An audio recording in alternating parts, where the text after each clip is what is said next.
karena perang US Israel terhadap Iran ya. Volkswagen mengatakan profit mereka itu ya turun 91%. Nah, kalau orang nggak sanggup beli barang mahal, tentu saja dia pilih barang yang murah kan teman-teman.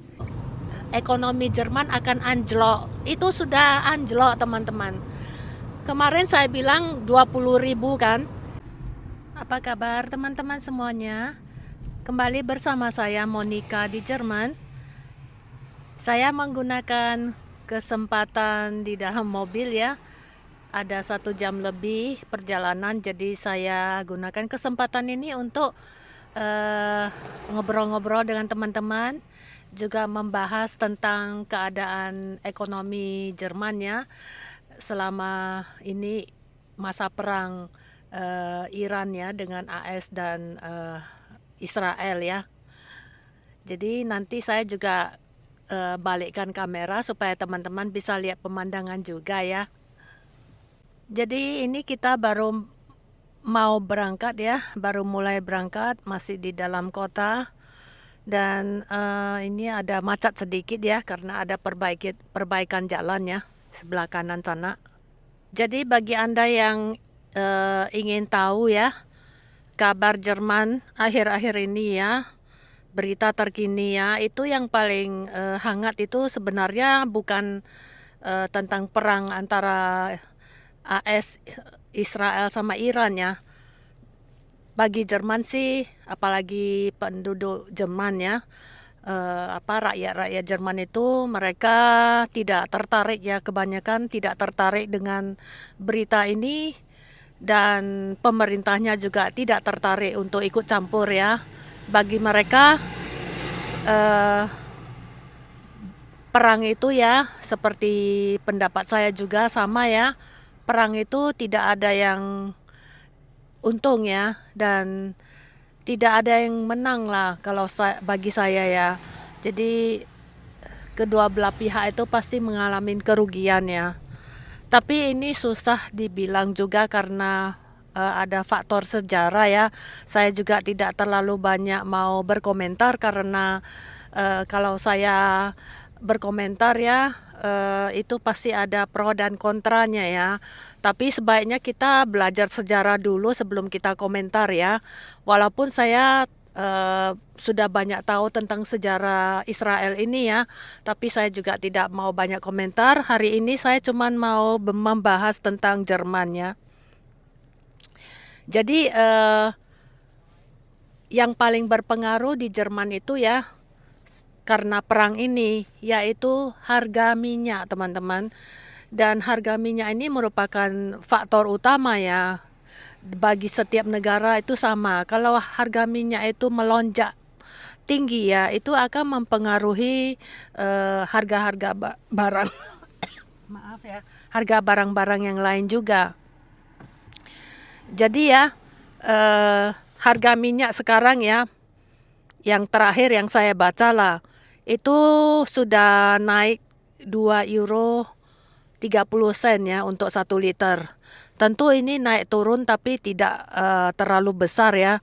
Nah, turunnya itu tidak terlalu besar dan pemerintah Jerman sudah mengambil satu kebijaksanaan, hanya memperbolehkan setiap pom bensin yaitu hanya boleh menaikkan harga cuman 1 kali di dalam 1 hari. Menurunkan boleh kapan saja, mau berapa kali nggak apa-apa, tapi menaikkan hanya boleh 1 kali supaya rakyatnya itu tidak terlalu menderita ya karena minyaknya itu harganya naik terus. Kenapa Jerman bisa melakukan hal ini?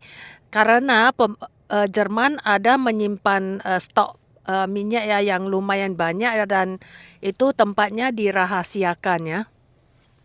Ini kelihatannya macetnya lumayan lama ya. Jadi karena ada perbaikan jalan itu juga lah yang menyebabkan kita harus lewat jalan lain teman-teman. Nah, jadi kita tidak bisa lewat jalan seperti biasa ya. Jadinya tambah jauh jalannya. Kita masih di dalam kota, yaitu di kota kecil kami ya. Jadi belum keluar kota. Jadi karena perang ini ya menyebabkan harga minyak, harga gasolin ya, gasolin itu artinya harusnya minyak tanah ya, sama diesel ya. Jadi itu naik harganya dan terakhir ini yang saya lihat pada hari ini 2 euro 30 sen untuk 1 liter ya. Jadi Menteri Ekonomi Jerman ya, yaitu Katharina Reich pada hari Rabu kemarin ya, itu beliau menyatakan bahwa walaupun minyak itu sudah naik sekitar, itu melonjaknya besar ya, sekitar 30% ya, karena perang US Israel terhadap Iran ya. Tapi Menteri Ekonomi Jerman mengatakan Jerman menyimpan stok yang bisa mencukupi lah. Nah, tapi banyak para ahli ekonomi ya, mereka mengkritik ya bahwa mau berapa lama bisa bertahan ya, 3 bulan, 6 bulan. Nah, itu stok pasti bisa habis ya. Nah, kita sudah keluar dari kota ya, jadi semoga tidak macet ya di pertengahan jalan, karena kami sepertinya agak terlambat ya. Jadi teman-temannya, Menteri Ekonomi Jerman ya, si Katharina itu mengatakan bahwa Jerman sama sekali kebergantungan terhadap minyak di wilayah Teluk ya, di wilayah Teluk Parsi ya. Nah, itu sangat kecil ya, jadi cuma 4% ya, lebih sedikit dari 4% lah, tidak lebih dari 4% dari seluruh total Uni Eropa, konsumsi Uni Eropa, dia berkata.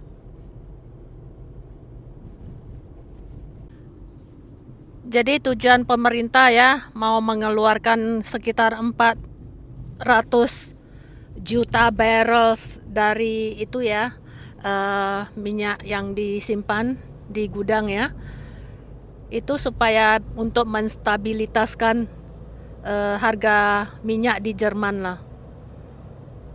Ini juga permintaan dari agen internasional minyak ya, meminta bahwa pemerintah pusat untuk harus mengeluarkan minyak itulah setidaknya 400 juta barrel. 1 barrel itu kan kalau tidak salah 156 liter ya teman-teman. Menurut pengakuan Menteri Ekonomi dan Energi ya, itu Jerman ada menyimpan ya 19,5 juta ton atau 143 juta barrel minyak mentah, dan pemerintah akan mengeluarkan cuma 2,4 juta barrel dari yang mereka simpan ya. Tentu saja tempat ini di mana sampai sekarang dirahasiakan. Maaf teman-teman, saya ralat ya. Itu 1 barrel itu ya 159 liter, bukan 156. Jadi sebenarnya perekonomian Jerman itu ya menurun ya, itu menurun terus. Jadi belum sempat naik ya, tapi menurut ada para ahli yang positif ya, mereka bilang diharapkan tahun 2027 itu bisa naik 1%. Tapi kemungkinan itu sepertinya sangat minim teman-teman. Yang jelas-jelasnya kita lihat itu turun. Ya, terakhir saya dengar berita ya, Mercedes-Benz telah membatalkan 50.000 lowongan kerja. Dan Volkswagen mengatakan profit mereka itu ya turun 91%. Itu sangat mengerikan teman-teman. Dan banyak perusahaan besar ya, mereka telah memindahkan investasi mereka ke tempat lain atau ke negara lain. Tapi lagi-lagi ya, Chancellor yang sedang berkuasa 10 bulan ya sejak dia terpilih itu, Friedrich Merz ya, beliau mengatakan bahwa yang beliau khawatirkan sekarang ya karena dampak dari perang ini yang sudah dari depannya sudah berlanjut sampai sekarang, ditambah lagi perang yang tidak diduga ya, yaitu Iran bersama AS ini.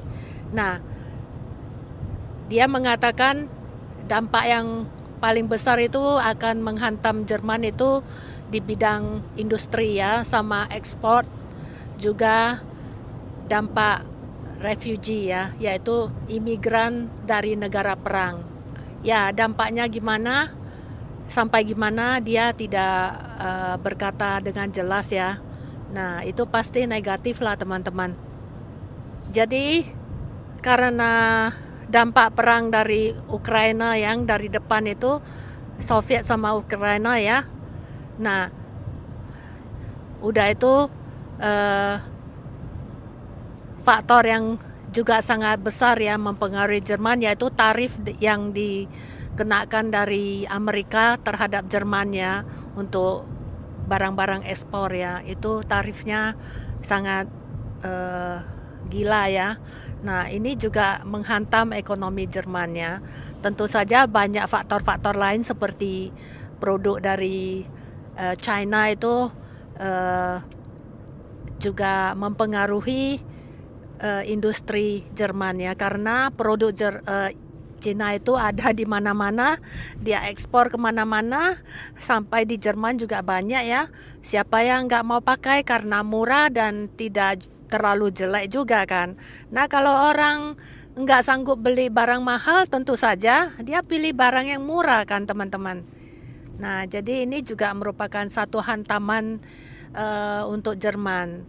Nah, ya, kalau kita tilik lagi ya, kalau kita telusuri lagi ya, tentu saja Jerman sebelum hal ini terjadi ya, mereka sudah harus ancang-ancang dari depan, mereka itu inovasinya itu sudah harus diperkuat kan. Nah, ini juga terpengaruh karena penduduk Jerman ya, rakyatnya itu banyak yang sudah menua ya, dan generasi baru banyak yang tidak mau punya anak ya. Dan terus banyak juga yang keluar kan, karena banyak faktor, banyak alasan mereka itu pilih keluar dari Jerman, karena birokrasi, karena juga seperti bukan tinggal di negara sendiri, seperti menumpang dan sebagainya, dan perubahan-perubahan sosial yang terlalu menyolok, dan itu merupakan alasan mereka lah. Dan juga Jerman memasukkan terlalu banyak pekerja-pekerja dari luar negeri. Tidak bisa disalahkan pemerintah juga, karena mereka butuh tenaga kerja ini. Kalau pekerjaan-pekerjaan yang menengah ke bawah itu orang-orang Jerman banyak pilih nggak mau kerja. Jadi kalau mereka nggak mau kerja, siapa yang mau kerjain? Jadi kalau kita lihat ya, kalau di jalan atau yang buang sampah, yang potong rumput, potong pohon, itu memang kebanyakan orang dari luar ya, terutama dari Turki, dari Afghanistan, dari India, itu banyak sekali yang dari India. Sampai ke sopir-sopir busnya itu juga ya, saya jarang lihat orang Jerman yang nyetir kalau bus ya di jalan itu. Nah, jarang, sepertinya saya nggak pernah lihat dulu waktu saya tinggal di Biberach ya. Tiap hari kan saya harus naik bus ya. Saya nggak pernah lihat orang Jerman yang nyetir. Nah, kadang dari Eropa sekitar seperti dari Kroasia, dari Hungaria, atau dari Romania, dan sopir-sopir truk yang bawa truk gede itu jarang. Hampir tidak ada orang Jerman teman-teman. Jadi kalau orang Jerman nggak mau kerjakan pekerjaan ini, jangan salahkan pemerintah memasukkan tenaga kerja yang lain dong. Benar nggak teman-teman? Nah, kadang susah juga ya. Rakyat hanya taunya komplain, taunya mengeluh ke pemerintah. Kadang-kadang mereka juga harus memakai sepatunya pemerintah juga. Mereka harus menilai atau melihat atau bisa memaklumi ya, atau jadi harus bisa mengerti. Nah, memang alasan-alasan mereka itu tidak semuanya yang beralasan seperti itu. Nah, alasan mereka itu memang masuk akal ya teman-teman. Jadi menurut mereka, kalau pemerintah tidak memasukkan terlalu banyak imigran,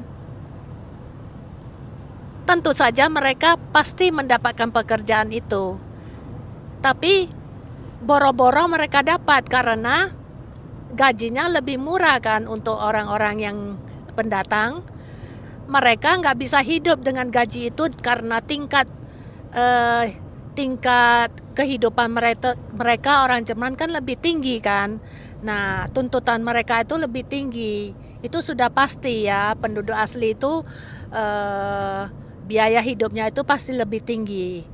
Nah, jadi ini juga merupakan satu ketimpangan sosial juga ya teman-teman. Jadi banyak masalah lah di dalam negara ini, dan kalau ditanyakan apa tanggapan mereka tentang perang ini ya yang akhir-akhir ini terjadi, mereka bilang negara kita sendiri sudah cukup pusing ya, kita tidak bisa ikut campur atau pusingin negara lain yang sedang perang ya. Mereka tidak bisa berbuat apa-apa karena Amerika adalah sebuah negara besar yang sangat berkuasa di dunia ini ya. Kalau saya sempat berbincang-bincang juga dengan orang-orang Jerman ya, mereka bilang tidak bisa salahkan Donald Trump juga. Donald Trump sebenarnya pada term pertama dia ya menjadi presiden itu dunia tidak ada perang. Nah, sebenarnya mereka bilang kalau mereka mau jujur berkata, sebenarnya Donald Trump itu salah satu presiden terbaik di Amerika loh, dari Amerika. Nah, kenapa perang ini bisa terjadi? Dia itu pasti sudah terjepit ya. Artinya dia itu terdesak dan dia itu terpaksa karena tekanannya. Jadi mau tidak mau dia harus lakukan. Dan 95% ke atas orang Iran pesta pora merayakan perang ini, berterima kasih kepada Donald Trump. Nah, cuman sedikit ya menurut para pengamat bilang itu adalah orang-orang Iran yang palsu yang merasa sedih. Ada juga yang mencari kesempatan bukan orang Iran tapi mereka tidak suka dengan anti USA. Jadi mereka menggunakan kesempatan ini untuk ikut-ikutan meramai-ramaikan. Jadi supaya di sosial media itu ribut. Nah, jadi teman-teman harus hati-hati juga mendengar berita ya. Jadi kita jangan terbawa emosi. Jadi kita harus jelas sejarahnya. Sejarahnya itu panjang kalau kita mau telusurin dari sekarang ini terus kita terus sampai ke belakang ya. Itu kita mengerti kenapa bisa terjadi perang ini. Nah, jadi kita harus mengakui sejarah ya, sejarah itu fakta ya. Jadi begitulah teman-teman sedikit tentang berita Jermannya, tentang ekonominya. Sebelumnya saya juga sudah pernah memberitakan ke teman-teman bahwa banyak industri ya, pabrik-pabrik besar sampai pabrik-pabrik menengah ke bawah. Yang besar ada juga, tidak banyak, tapi yang paling banyak itu menengah sama yang kecil. Tapi saya pernah bilang ya, justru industri-industri menengah dan ke bawah itulah yang paling penting di Jerman, karena industri yang menengah dan kecil inilah yang selama ini menjadi tolak punggung dari ekonomi Jerman. Kalau kita menelusuri sejarahnya ya, Jerman bisa kuat ya, bisa sempat menjadi ekonomi terbesar nomor 3 atau nomor 2 ya, saya lupa, di dunia. Itu karena industri-industri kecil yang dimulai dari industri perumahan atau family business, teman-teman. Jadi saya sudah memberikan banyak contoh ya. Dan industri-industri menengah dan kecil ini sejarahnya itu kebanyakan sudah tua-tua, teman-teman. Seperti nanti beberapa hari lagi ya. Nah, kelas juga ya, itu juga dari kecil. Nah, itu mereka mau merayakan ulang tahun mereka yang ke 130 atau 150 ya. Kelas how many ya? The tour of the class 100 Jahre oder? 130 tahun. Lihat, semua di atas 100. Nah, seperti yang paling kecil ya, yang industri makanan seperti Haribo, itu juga sudah 100 tahun, sudah mau mencapai 100 tahun, teman-teman. Jadi itu dari industri kecil. Jadi sampai nama mereka itu nggak diganti, teman-teman, tetap memakai nama keluarga. Nah, jadi justru kalau menurut saya ya, justru industri menengah dan kecil ini yang kalau sampai banyak yang tutup itu ekonomi Jerman akan anjlok. Itu sudah anjlok, teman-teman. Kemarin saya bilang 20.000 kan, sekarang sudah hampir mencapai 30.000. Bayangkan, teman-teman. Menengah sampai yang kecil ya. Jadi ini bukan berita bohongan, teman, ini benar-benar terjadi di Jerman. Nah, saya juga heran kok sudah begitu masih bisa dipertahankan ya. Saya mau lihat ya, dan saya berdoa jangan sampailah. Saya juga merasa mukjizat ya, kok bisa bertahan sampai sekarang ya. Kalau kita dengar begitu, merinding loh aku mendengarkan berita begitu. Teman-teman, saya berbagi sampai di sini ya. Jika teman-teman pengen tahu atau ada yang tidak sempat saya singgung ya, Anda boleh cantumkan di kotak komentar ya, teman-teman ya. Sampai di sini dulu. Terima kasih Anda telah menyimak. Bye bye. I love you. I love you.